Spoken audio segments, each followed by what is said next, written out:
Hello everyone. How many times have you come home to your RV and you've got a keyless entry and it doesn't work?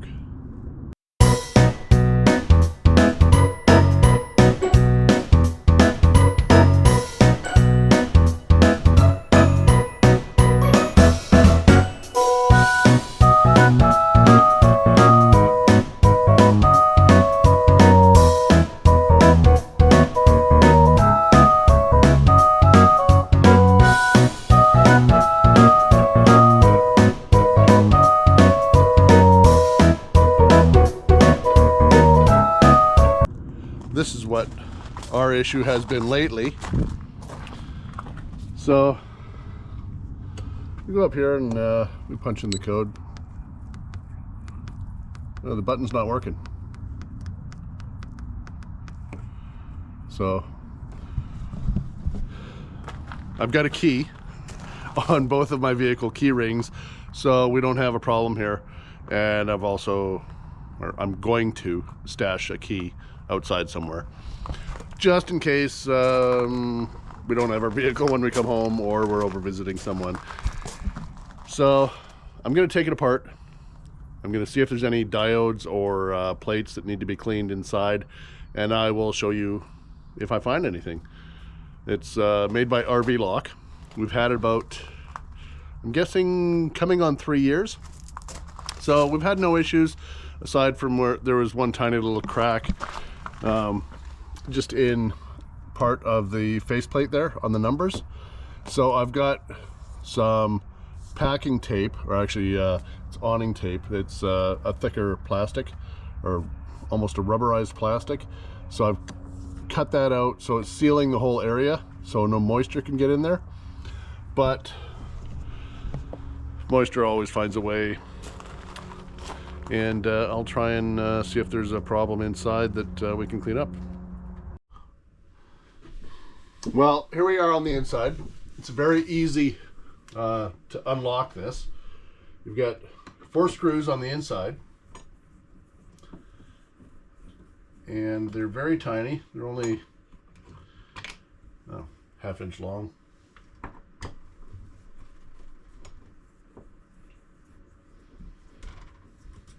Nice and easy to pop out. I think the main problem on this little adventure is going to be going to see if I can actually get inside the unit to clean off the parts. There we go. So that's done.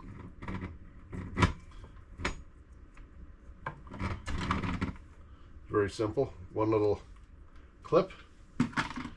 Now I just have to open the door. How do I open the door?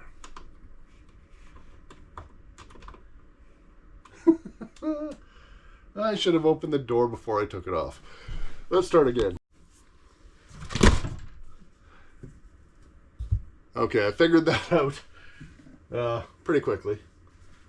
So you've got your door here, and you've got the little tab right there, which is that little tab right there. Door is open. What a revelation. Anyways, so just gotta go outside here.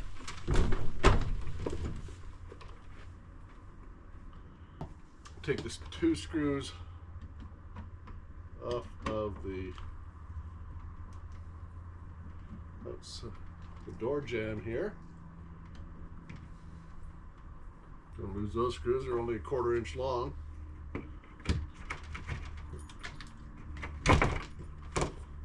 And that is the whole unit right there. So I've just got to take a bunch of screws off here.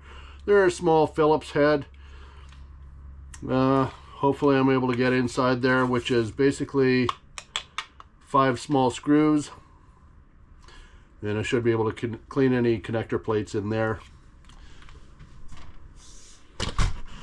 And hopefully the door just stays like that. It's not too cold outside, so we're okay. I've got a number 2 Phillips, and then the number 1 Phillips here. This guy's a little tiny, so I'm going to give it a shot with the larger one.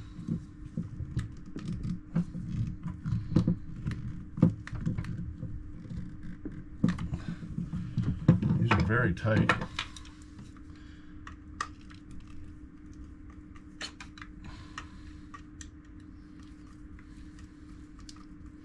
There's a couple rust spots on the two lower ones.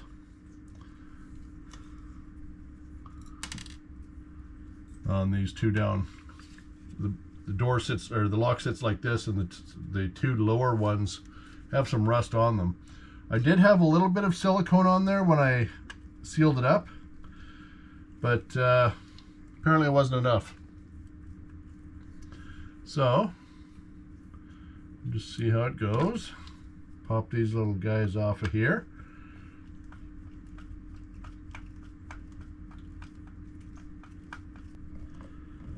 So 4 of the 5 screws came loose, no problem. Always has to be one. That guy right there. See if I can pop this up and see if it'll move a little bit.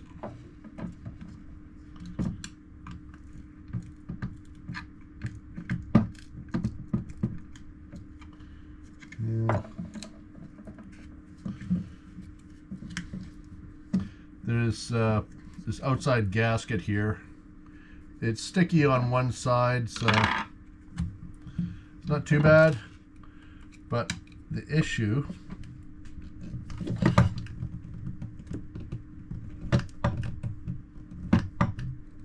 is that one screw. There we go. Just got to keep pressure on it while you're turning, so you don't want to strip it out, because if you strip it out, and it's not going to be good.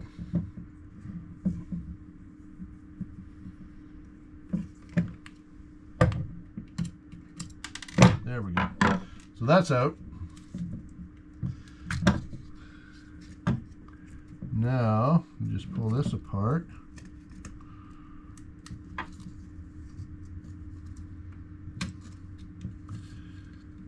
And it's connected by a little ribbon. That's all the buttons, so pretty sure that's not the issue. The issue would be with these contacts that are on the back side of the faceplate.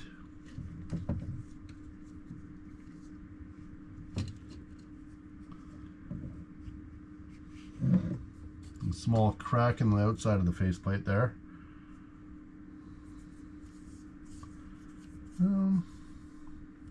So it'd be this one here was the problem, which would be that.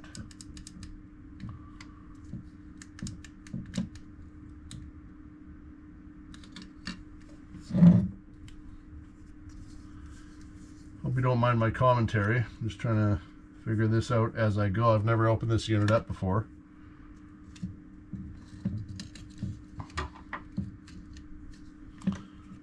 It's all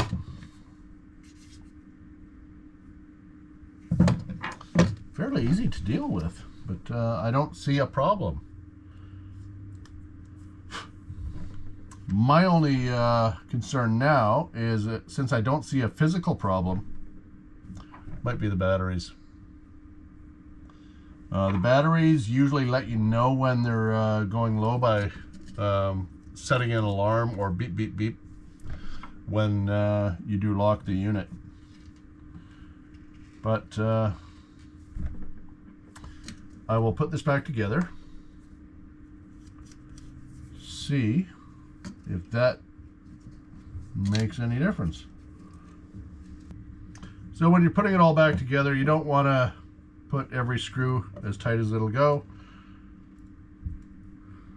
You just want to put them in so they're all threaded straight.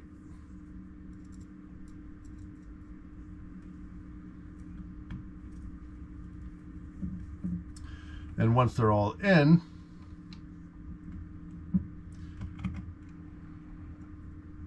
you can torque them down a little bit. For something this simple, It's not like a tire on a trailer that you need to go in any sequence to make them as tight as possible or torque them. These here, just got to put them snug. Couldn't see any issues. So the batteries are in the section that sits here, which is over there still.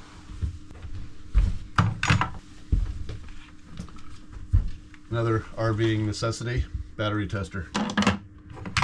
So that section all looks good.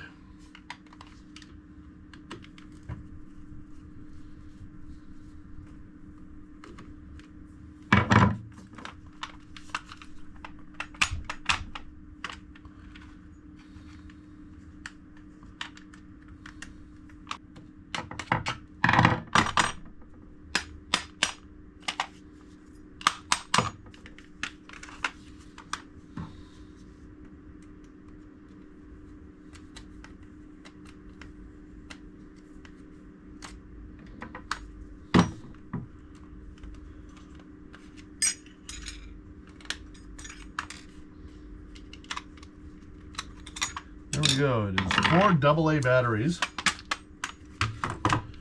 And let's see what we got.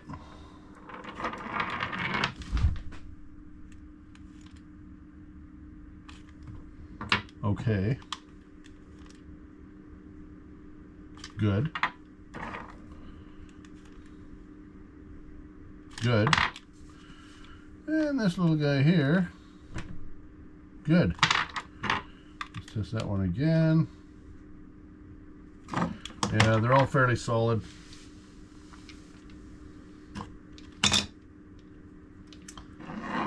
So it's good to have a magnetic tip on your screwdriver. Luckily, anyways, I saved it. I did not know what the issue was. So I will just put it back together and see if cleaning the dust out may have taken effect and might have been the problem. You never know. A little bit of dust causes a lot of big issues sometimes. Okay, I'll put it back together and I'll let you know what happened. Well, success. Not exactly sure what the problem was, but my guess is a little bit of dust. A tiny bit of dust or a piece of hair in the wrong place from one of the dogs. That's a possibility. Well, everything works fine. All I gotta do is lock it up, and then we go over here.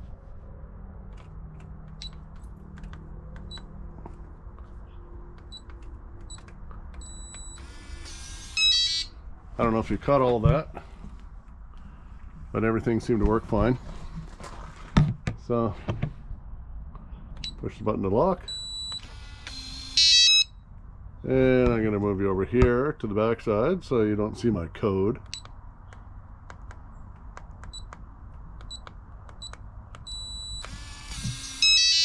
Beauty. Yeah, we're all good to go. So just took it out, cleaned it. And usually that's all it takes. Something as simple as this.